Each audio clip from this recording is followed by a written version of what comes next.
अस्सलामुअलैकुम dear students, आज हम बात करेंगे होम्योस्टेसिस में nature of excretory products with reference to habitats कि हैबिटेट्स के लिहाज से कौन कौन से एक्सक्रीटरी प्रोडक्ट्स हैं। फॉर एग्जांपल हम अमोनिया, यूरिया, यूरिक एसिड और ये किन किन एनिमल्स में पाए जाते हैं, इस डिटेल के बारे में आज हम पढ़ेंगे। तो आज के हमारे लेक्चर कंटेंट्स क्या होंगे। आज हम सबसे पहले बात करेंगे हैबिटेट्स एंड वाटर अवेलेबिलिटी कि हैबिटेट्स चेंज होने से वाटर की अवेलेबिलिटी चेंज हो जाती है और फिर जो वाटर अवेलेबिलिटी चेंज होने से जो नेचर ऑफ एक्सक्रीटरी प्रोडक्ट्स है वो भी चेंज हो जाती है। इसमें फिर आगे हम डिटेल में बात करेंगे कि एक्वेटिक एनवायरनमेंट में पाए जाने वाले एनिमल्स का नाइट्रोजनस वेस्ट कौन सा है, फिर terrestrial animals with moderate water supply के ऐसे एनिमल्स जो टेरेस्ट्रियल एनवायरनमेंट में रहते हैं लेकिन उनकी वाटर अवेलेबिलिटी मॉडरेट है, उनका एक्सक्रीटरी वेस्ट कौन से होते हैं। और उसके बाद हम बात करेंगे कि terrestrial animals with very low water availability के जिनको रिस्ट्रिक्टेड सप्लाई होती है वाटर की, टेरेस्ट्रियल ही हैं, उनमें कौन कौन से एक्सक्रीटरी प्रोडक्ट्स हो सकते हैं। और लास्ट पे हम बात करेंगे यूरिया साइकिल। तो यूरिया साइकिल के बारे में हम ब्रीफ सा इंट्रोडक्शन की बात करेंगे। सबसे पहले बात करते हैं कि हैबिटेट्स एंड नाइट्रोजनस वेस्ट। तो जब हम हैबिटेट्स की बात करते हैं, excretion of nitrogenous waste is a water dependent process के नाइट्रोजनस वेस्ट को एक्सक्रीट करना ये क्या होता है, वाटर डिपेंडेंट प्रोसेस है कि वाटर की अवेलेबिलिटी के बगैर नाइट्रोजनस वेस्ट को एनिमल की बॉडी से बाहर रिमूव नहीं किया जाता। और उसकी रीजन क्या है, because nitrogenous waste excreted by dissolving in water के जब मेटाबॉलिज्म के नतीजे में नाइट्रोजनस वेस्ट पैदा होते हैं सेल्स के साइटोप्लाज्म के अंदर या बॉडी फ्लूइड्स के अंदर, वो जब उनकी कंसंट्रेशन राइज करना शुरू हो जाती है तो ये नहीं होता कि उनको वैसे ही जो है ना वो डायरेक्टली ड्राई फॉर्म में रिमूव किया जा सकता है। उनको रिमूव करने के लिए वाटर जरूरी है। और आपको पता है कि हैबिटेट्स वेरी करेंगे तो वाटर की अवेलेबिलिटी भी वेरी करेगी। So there are 3 types of nitrogenous waste depending upon habitats and water availability के हैबिटेट और वाटर अवेलेबिलिटी की बेस पे हमने जो नाइट्रोजनस वेस्ट है उनको 3 ग्रुप्स में डिवाइड किया हुआ है। और उसमें सबसे पहले बात करेंगे अमोनिया जो एक्वेटिक एनवायरनमेंट में रहने वाले एनिमल्स का नाइट्रोजनस वेस्ट है। उसके बाद फिर जो है यूरिया जो टेरेस्ट्रियल एरियाज में पाए जाने वाले एनिमल्स हैं जिनके पास मॉडरेट वाटर अवेलेबिलिटी है, ना तो उनके पास ज़्यादा होता है और ना ही बहुत कम होता है। और तीसरे नंबर पे यूरिक एसिड है जो टेरेस्ट्रियल एरियाज में पाए जाने वाले एनिमल्स हैं लेकिन उनमें जो वाटर अवेलेबिलिटी है वो बहुत ही थोड़ी है, रिस्ट्रिक्टेड सप्लाई ऑफ वाटर में रहते हैं। तो फिर इसको आगे हम डिटेल में पढ़ते हैं। तो एक्सक्रीटरी प्रोडक्ट्स तो हमने 3 टाइप्स में डिवाइड किया, अमोनिया, यूरिया, यूरिक एसिड। और ये तीनों जो है वो हैबिटेट और वाटर की अवेलेबिलिटी की वजह से जो है ना वो वेरी करते हैं। सबसे पहले बात करते हैं अमोनिया। अमोनिया किस हैबिटेट में पाया जाता है, ये हाइपोटोनिक एनवायरनमेंट, एक्वेटिक एनवायरनमेंट जिसमें प्लेंटी ऑफ वाटर मौजूद होता है। इस एनवायरनमेंट में पैदा होने वाली जो नाइट्रोजनस वेस्ट है वो अमोनिया है। तो अगर हम अमोनिया की नेचर की बात करें तो अमोनिया वेरी टॉक्सिक होता है, जल्दी बॉडी फ्लूइड के अंदर डिसॉल्व हो जाता है और ये बॉडी के मेटाबॉलिज्म को डिस्टर्ब कर लेता है, ये टिश्यूज़ को बहुत ज़्यादा नुकसान पहुंचा सकता है, इसलिए इसको इमीडिएटली रिमूव किया जाता है। और क्योंकि ये एक्वेटिक एनवायरनमेंट में रहने वाले जानवरों का नाइट्रोजनस वेस्ट है तो इसलिए इनको मसला ही कोई नहीं, तो ये क्या करते हैं, ये फ़ौरन ही जो है ना अमोनिया बनने के फ़ौरन ही बाद वाटर में डिसॉल्व करके उसको बॉडी से बाहर रिमूव कर देते हैं। जैसा कि वाटर रिक्वायरमेंट की बात करें इनकी अमोनिया की, तो अमोनिया के 1 ग्राम जो nitrogen removal in the form of ammonia, इसके लिए 500 मिलीलीटर वाटर रिक्वायर्ड होता है कि 1 ग्राम अगर हमने नाइट्रोजन को रिमूव करना है इन द फॉर्म ऑफ अमोनिया तो इसके लिए हमारे पास कितना वाटर होना चाहिए, 500 मिलीलीटर जो है वाटर अवेलेबल होगा तो फिर ये रिमूव किया जाएगा। अगर इससे कम होगा तो ये क्या करेगा, डैमेज करेगी, ये टिश्यूज़ को नुकसान पहुंचाएगी। और अगर हम इसमें देखें तो इसमें जो एनिमल्स हैं जो अमोनिया एक्सक्रीट करते हैं वो अमोनोटिलिक उनको कहते हैं। और अमोनोटिलिक जो हैं ये कौन से एनिमल्स हैं, जो एक्वेटिक एनवायरनमेंट में रहने वाली मैनी फिशेस हैं, इनवर्टिब्रेट्स हैं, ये सारे के सारे अमोनिया एक्सक्रीट करते हैं। जैसा कि हाइड्रा हो गया या फिर कुछ दूसरे इनवर्टिब्रेट्स हैं, वो सारे क्या कर रहे हैं, वो अमोनिया रिमूव करते हैं। और दूसरे नंबर पे बात करते हैं यूरिया। तो यूरिया जो है ये किस हैबिटेट में एक्सक्रीटरी वेस्ट है, तो ये terrestrial animals with moderate water availability, for example terrestrial mammals के ये वो एनिमल्स हैं जो वाटर अवेलेबिलिटी जिनको ना तो बहुत ज़्यादा कम है और ना ही बहुत ज़्यादा है, ये मॉडरेट वाटर सप्लाई में रहने वाले जो एनिमल्स हैं, फॉर एग्जांपल टेरेस्ट्रियल मैमल्स में ये नाइट्रोजनस वेस्ट होता है। तो अगर इसकी नेचर की बात करें, in restricted supply of water ammonia is metabolically change into less toxic substance such as urea. तो अमोनिया क्योंकि काफ़ी ज़्यादा डेंजरस होती है और अगर ये फॉर एग्जांपल वाटर इतना अवेलेबल नहीं, 500 मिलीलीटर अवेलेबल नहीं, तो इससे कम पानी में ये क्या करेगा, ये टिश्यूज़ को नुकसान पहुंचाएगी, टिश्यू का सारा मेटाबॉलिज्म डिस्टर्ब करेगी। तो फिर इसको आगे क्या किया जाता है, एक साइक्लिक सीरीज में जिसको यूरिया साइकिल कहते हैं, उसका थोड़ा सा ओवरव्यू हम अभी आज पढ़ेंगे भी। तो उसमें क्या होता है, अमोनिया से यूरिया बना लिया जाता है जो कि लेस टॉक्सिक है, टॉक्सिक तो है लेकिन ये अमोनिया की निस्बत क्या होता है, कम टॉक्सिक है। तो वाटर रिक्वायरमेंट की बात करते हैं तो urea requires only about 50 millilitre water for its 1 gram of nitrogen removal, के 1 ग्राम यूरिया को रिमूव करने के लिए हमें 50 मिलीलीटर वाटर चाहिए। और अगर हम इसको देखते हैं तो ये उनकी निस्बत जो हमने एक्वेटिक एनिमल्स में पाए जाने वाले एक्सक्रीटरी वेस्ट की बात की थी अमोनिया की, जिसके लिए 500 मिलीलीटर वाटर चाहिए था, उसकी निस्बत ये क्या है, ये बहुत ज़्यादा मॉडरेट है, जो क्या करता है, ज़्यादा पानी भी लॉस नहीं होता इनकी बॉडी से और उसके अलावा नाइट्रोजनस वेस्ट भी रिमूव कर दिए जाते हैं। तो इन एनिमल्स को यूरियोटिली कहते हैं। और those animal which excrete urea as a waste material are called as ureotelic animals. और इनकी एग्जांपल के तौर पर आ जाते हैं मैमल्स हैं, मोस्ट एम्फीबियंस हैं, शार्क्स हैं, सम बोनी फिशेस हैं। तो यूरियोटिलिक एनिमल्स में स्पेशली मैमल्स और एम्फीबियंस आते हैं जिनके पास वाटर की अवेलेबिलिटी बहुत थोड़ी होती है, तो ये फिर क्या करते हैं, यूरिया की फॉर्म में नाइट्रोजनस वेस्ट रिमूव करते हैं।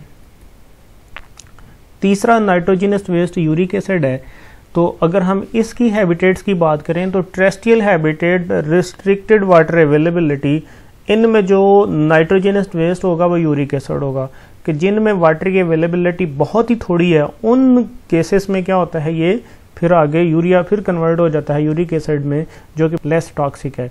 तो वाटर रिक्वायरमेंट की बात करेंगे तो only 1 millilitre water is required to eliminate 1 gram of nitrogen in the form of uric acid, के 1 gram nitrogen in the form of uric acid remove करने के लिए सिर्फ 1 ग्राम वाटर चाहिए। और ये जो यूरिक एसिड है ये सेमी सॉलिड पेस्ट की फॉर्म में, जितना उसमें नाइट्रोजनस वेस्ट होते हैं उतना ही उसमें क्या होता है, वाटर अवेलेबल होता है, और ये सेमी सॉलिड पेस्ट की फॉर्म में बॉडी से बाहर एलिमिनेट किया जाता है।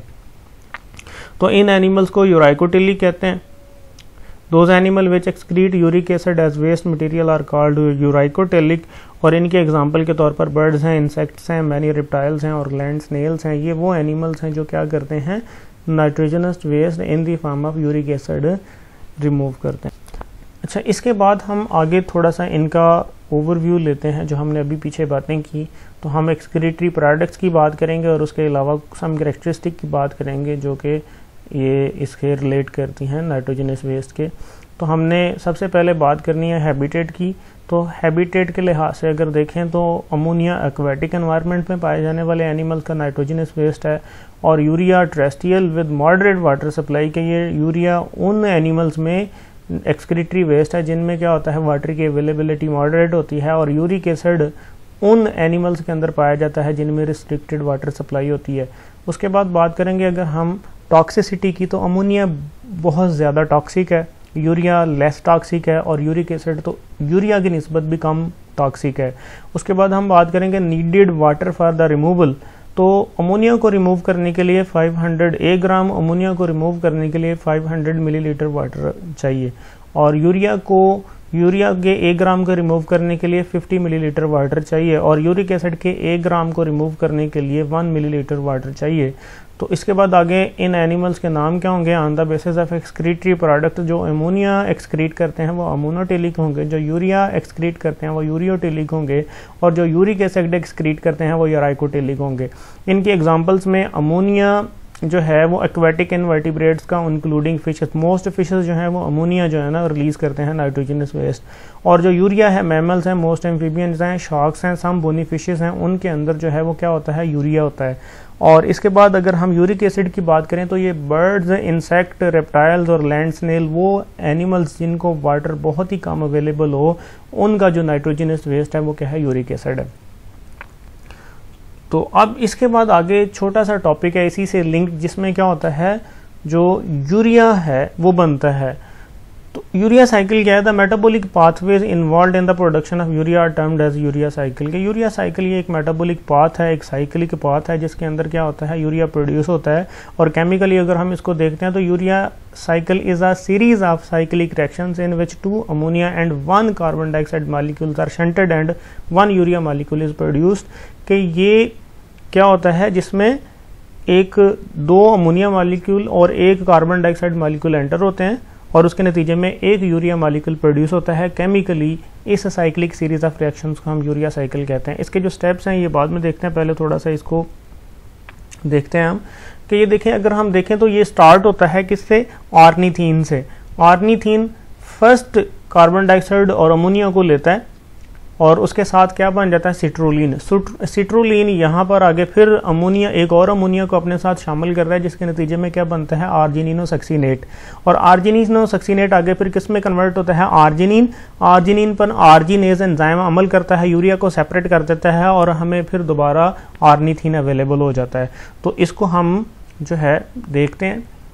अब तो पहला स्टेप क्या था जिसमें 1 ammonia combines with 1 carbon dioxide and already available precursor from the previous cycle ornithine and form citrulline. कि ये पहला स्टेप है जिसमें हमने पहले देखा भी कि ऑर्निथीन के साथ 1 अमोनिया और 1 कार्बन डाइऑक्साइड मिलता है जिसके नतीजे में क्या बनता है? सिट्रोलिन। सिट्रोलिन आगे फिर फर्दर प्रोसीड होगा, subsequently another ammonia combined to form argininosuccinate. के आगे क्या होगा? फिर नेक्स्ट जो है वो क्या करेगा? सेकंड अमोनिया जाकर फिर रिएक्ट करेगा सिट्रोलिन के साथ और उसके नतीजे में आर्जिनिनोसक्सीनेट बनेगा।